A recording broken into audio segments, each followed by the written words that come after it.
I know the history of the First World War. I mean, obviously I studied it at school, I've been aware of it all my life. There is a lot of information obviously these days on the internet and documentaries, but as an actor, it's really you're just accessing that place in yourself where you have to try and imagine what it must have been like as a young man to be sent over to France, Belgium, wherever, and you know, be in fear of your life, essentially, under extraordinary circumstances. Blake, pick a man, bring your kit. I hadn't worked with Sam before, but on my first day filming, he sat me down in his trailer and I met him properly for the first time. And he then explained the whole kind of inspiration behind the film. It was loosely based on all the stories that his grandfather had told him. So he was a great director in the sense of allowing me to sort of, you know about that world, and gave me a kind of bit of background, and we discussed the character.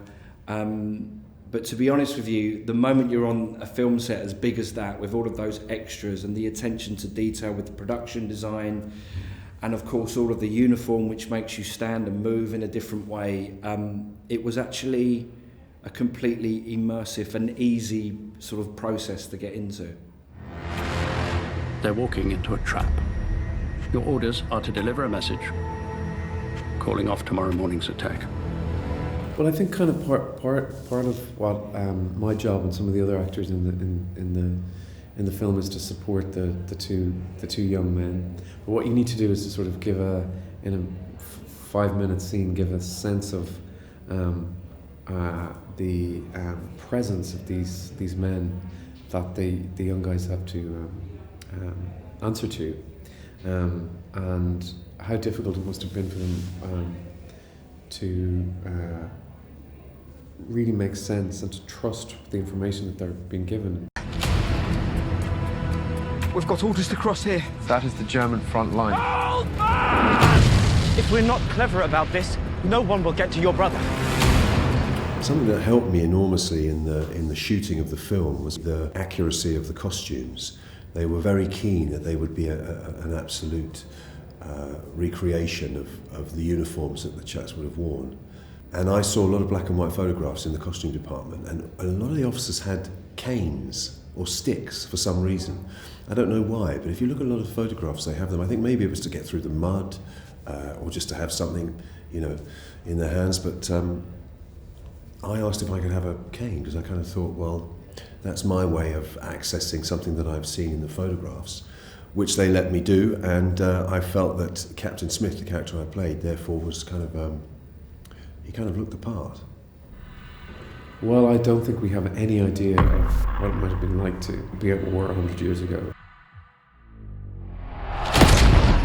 I think a lot of us don't have much of an idea of what it's like to be at war now.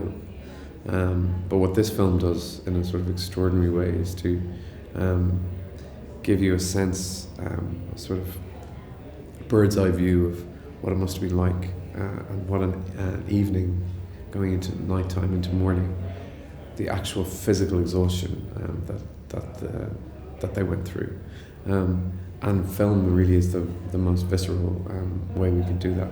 We can read a book about it, but to be able to, looking at the movie myself, I was blown away by the sheer vulnerability and strength that they must have had. So I think it's just the most immediate way of going, oh my God, that's absolutely what it must be like when you have to go through something like that. I'm going back to see my father. There's lots of great war films, isn't there? But I think this really does depict the horror of war and that sense of wasted youth. I think it captures the camaraderie and the friendships that were forged between all of those soldiers. I think it's an utterly immersive, explosive and emotionally raw film.